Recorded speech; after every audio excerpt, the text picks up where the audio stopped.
Hello and welcome to my vlog. I am William A. Rumley and this is my journey to writing.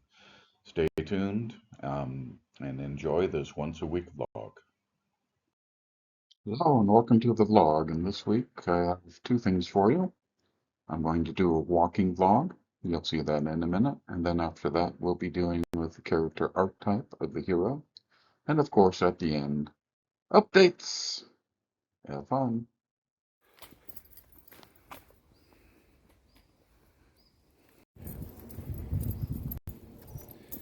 And welcome to this week's vlog. Doing something a little bit different. Decided that I'm going to do a few of my intros and talks as I'm walking through wonderful, beautiful Netherlands. So, one of the things that we accomplished this week is, again, further writing in book 2.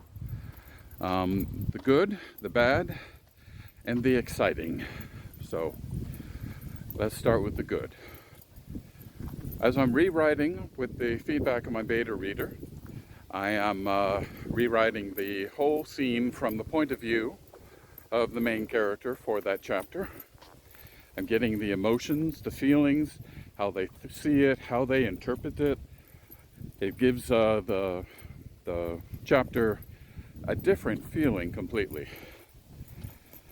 And I hope when you read it, you'll see that.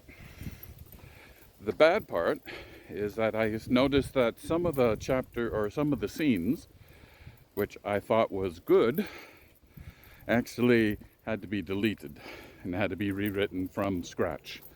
But that's okay, because I take the flavor of those scenes and still put them in, and they still have a good feeling.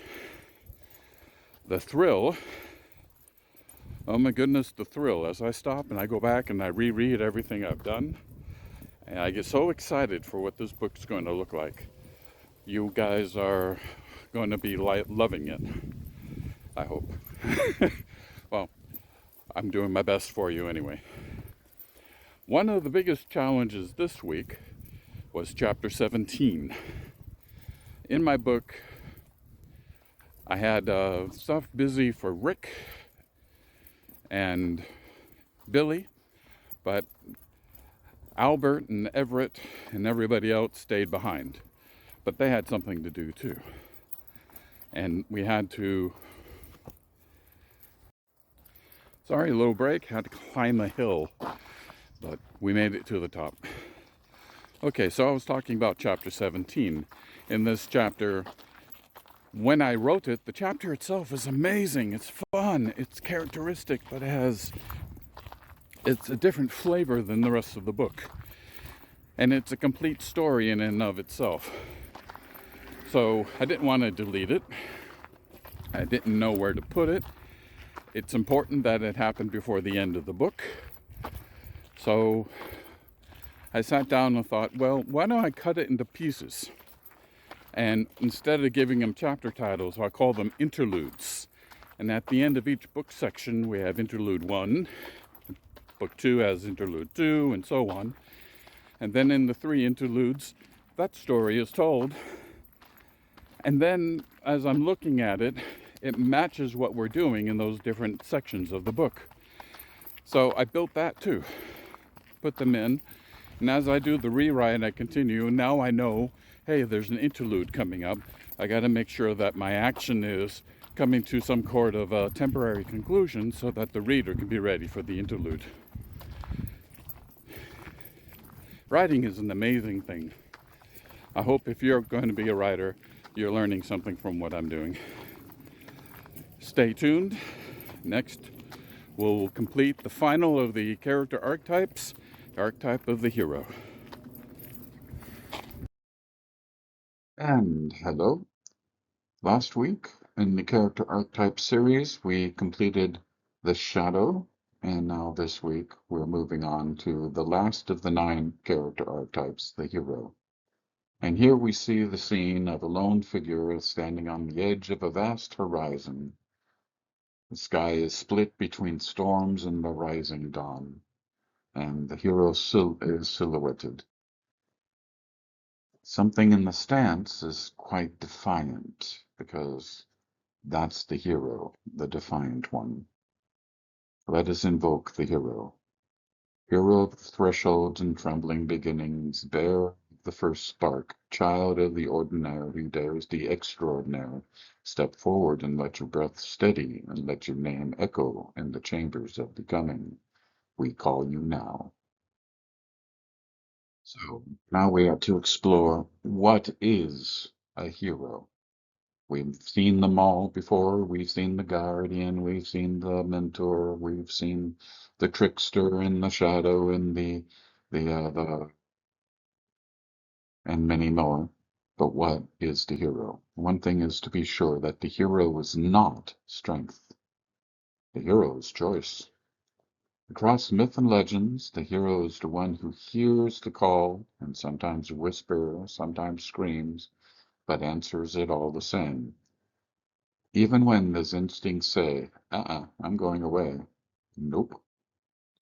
There are things between worlds, the ones who live in villages so the village may survive, the ones who confront the monster so others may sleep, and the one who steps into the unknown so it can become known and fear is removed.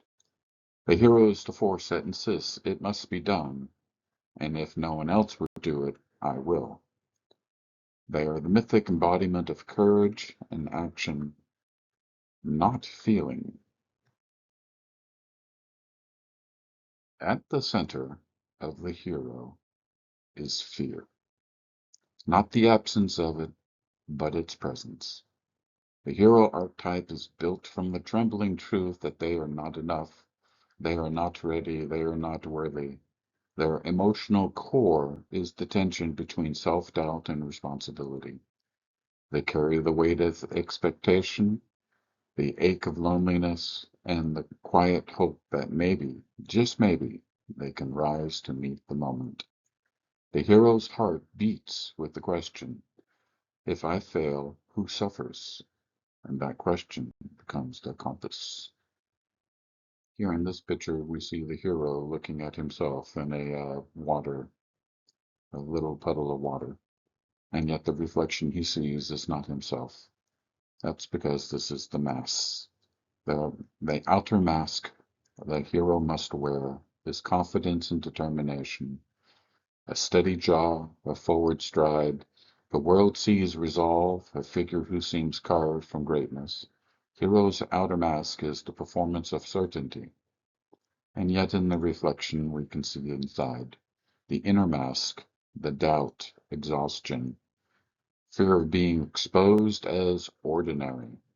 The hero's inner mask is the fragile belief that they might break under the weight of what they carry. They hide their trembling because they believe others need their strength more than their own truth. As we continue our evaluation of this archetype, we now move into the hero's shadow form. The hero's shadow is the tyrant of purpose. When the hero forgets his humility, they become convinced that only they can save the world. They stop listening, they stop trusting, and they begin to see others as obstacles rather than allies. The shadow hero sacrifices so much, demands too much, and believes the end justifies any means. Their righteousness becomes a blade, their mission becomes a prison, and in myth this is the hero who becomes the very monster they're sent out to defeat. But for every shadow there is the light. The hero's light form is the courageous servant. The hero leads by example, not dominance. They inspire because they're willing to bleed first, not because they believe they cannot bleed. They uplift others, turning champions into companions. Their humility keeps them grounded, their compassion keeps them human. The light hero upholds victory is shared, and that journey is not about glory, but responsibility. And for the hero's mystic resonance, we see through history and cultures a lot of them to have as examples. Here's but a few. In Greek, you have Achilles, flawed, furious, yet bound to destiny. In the Norse, you have Sigurd, slayer of the dragons doomed by knowledge. In West Africa, Sadenita, the unlikely child who rises to unite a kingdom. In Chinese, you have Mulan, stepping into danger to protect her family. In Polynesia, you have Maui, the trickster hero who steals the fire and shows the sun. And even in the Bible, you have David, the shepherd who faces the giant with nothing but faith and a stone. Across all myths, the hero is the one who steps forward when stepping forward is impossible. You can imagine in the saga The Warden of the Dons that the hero archetype is present very often. And as an example of a hero, I want to bring forward Rick. Rick being what he is in book one, the father who is thrust to being the army leader to counter the revolt. He is the hero, and every aspect that we've just evaluated, I see in that character. It is important as a writer that you determine when that character should be the hero and when it shouldn't be.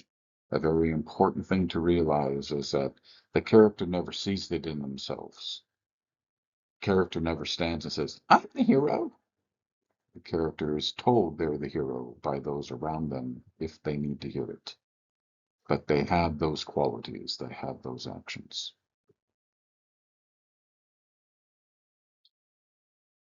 So that was the hero, and that ends the 9 character archetypes that I covered with these vlogs. But I'm not done, because now those archetypes can be mixed together, and then the flavor from that mixing can add even more character archetypes, and we'll start exploring some of those. And here you see our hero facing off against the tragic villain, and the tragic villain will be who we talk about next time. Hope you enjoyed this. Stay tuned for some updates. And here are our updates for this week. For book one, but generally for the whole series, I just want to add or say it here. I've been invited and joined the Science Fiction and Fantasy Dutch Book Club. It's an online Facebook forum, and it allows me to connect with more local readers who are in love with science fiction and fantasy. And I was invited to join it, and I've been able to put my book into it on their Fridays, and also to listen and hear anybody who does reviews, reads the book. It's an amazing opportunity. I thank them for inviting me. With book two, I'm on the third rewrite, as we know, and this week I was able to accomplish chapters 9 through 13. And as we spoke in the walking vlog, I had to deal with chapter 17 and cut it into interludes. And why that was important here is because chapter 12 ends book 1 of the first section of the book 2. First section of book 2 is called, well, it comes to an end with the first interlude. So I had to build that into that. So in actuality, I've done not 9 through 13, I've done 9 to 13 plus 17. It's a good write. It's a good write. I'm on target. The goal is to get the book rewritten and ready for Joanne by the end of August. Book 3 is on hold, as we know from every vlog, until I'm done with book 2. Then I will go back to book 3 and then keep writing that. This week I've also made a complete evaluation on my marketing and the pipeline and the full results, and I have a new marketing plan. Right now, I've been doing every Monday and Friday, I've been making a reel release that I've been releasing on YouTube, Facebook, Instagram, and Pinterest. And I've been evaluating and analyzing those reels to see how those views are coming in. And with the help of Copilot, I've figured out there is a timing and a quality issue needed. So I've been working on that. And it's also interesting if you're going to do this yourself. different platforms have different behaviors to your reels. Brand new short form reels, all platforms love. But you have to put in the right descriptions in your posting. Um, Facebook and Instagram love repeat reels. So every Wednesday, I'll be taking one of my older reels and I'll be repeating it with updated blogs and posts and contents. And then for the vlog, every Sunday is the vlog. It's a very, very consistent statistics that we see for people watching it, people reviewing it, and those who watch it all the way through. Um, Apparently, my audience doesn't like to use the like button, but that's okay. You don't have to. The uh, the the thing is, we need to draw more people to the vlogs. So the way to do that is every Wednesday, I will do a teaser for that week's vlog, a 12-second video with something indicating, hey, there's something new in this vlog. An example is in this week, I did the hero teaser on Facebook and Instagram, only on Facebook and Instagram. No, I'm sorry. Let me rephrase that. Only on YouTube. You do your video teasers only on YouTube. The other platforms don't like it.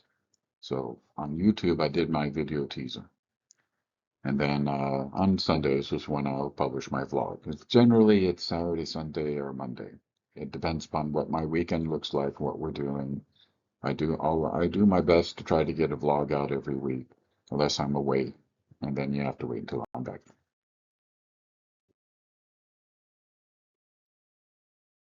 So the the vlog this week, I end with this thought. The motivation for writing. I see many authors, junior authors, beginning authors, or authors who are in the business for a long time. And I notice a very, very different feel.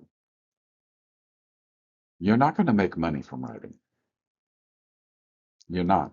If you're lucky and you win the lottery, then you become a Stephen King or an Anne Rice, then maybe. But the market is so saturated right now. What's more important, people read your book. People read your work. People like what you do. People give you feedback. That's more important than you make your money. That being said, it's still important that you have your marketing drawing people to read your book. It is not a simple thing. So I'm getting quite a big education in marketing my books. And in my employment, we also have a marketing department. So I'm also asking questions all the time. They say, oh my God, here comes William again. But I'm learning a lot. And they don't mind, actually. They are very happy to brainstorm with me on my work because sometimes, on 2 or 3 occasions, the things I'm doing, they started doing. So that's compliment. So something is picking up. If you want to be a writer or an editor or a cover artist or a format master or a publisher or a marketer, those are all different roles. If you don't want to spend the money and you want to be an indie, you got all those jobs are on you. Sometimes, in my case, I'm not that great of an artist. I need to find an artist, which is what I've done with Chris. I need to have that professional look over my text, and that's what I need to have, and that's what I found with Joanne. I can do the marketing. I can do the formatting, and I can do the publications. And that's because of my background, 40 years of working with data. So if you don't have that, you might need help. And so maybe you just need to take that training on LinkedIn Learning or something. Don't be afraid to. Don't be afraid to expand your own horizons. Writing is the joy. Letting people read it, that's the pleasure. Getting it ready for them, attractive for them, that's where your work comes in. Don't let your writing get lost because of that. We want to hear your stories. Hopefully, you want to hear mine. Till next week, have a wonderful week. Bill out.